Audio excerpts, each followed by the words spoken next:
রাজধানীতে ভারী বৃষ্টিপাত কমেছে ঠিকই, কিন্তু রংপুর, রাজশাহী, চট্টগ্রাম সহ উত্তরাঞ্চলের কয়েকটি জেলায় ভারী বর্ষণ হওয়ার কথা বলছে আবহাওয়া অফিস।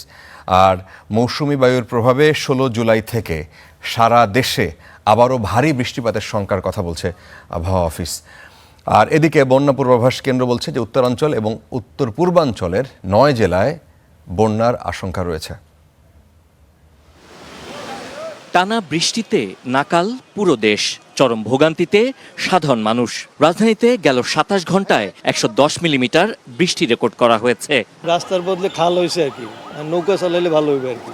কালকে আসছে এখানে পানি মনে হয় কোমরের উপরে ছিল, চলাফেরা মনে হয় বেহাল অবস্থা। রিক্সায় 20 টাকার ভাড়া 200 টাকা চাইতেছে। এনে করে না যায় আর উপায় নাই, কারণ পুরো রাস্তায় পানি জমায়।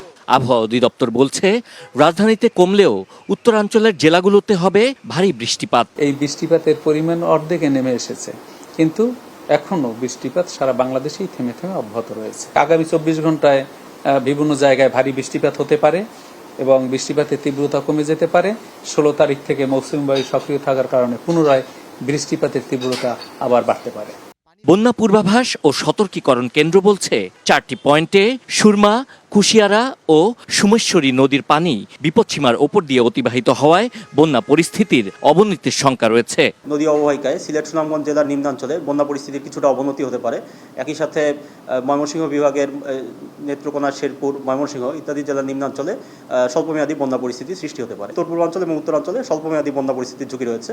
দক্ষিণ পূর্বাঞ্চলে বন্যা পরিস্থিতি উন্নতি হয়েছে। চট্টগ্রাম বিভাগের কোথাও কোথাও ভারী বৃষ্টিপাতের শঙ্কা আছে। Sabbir Ahmed, star news, Dhaka.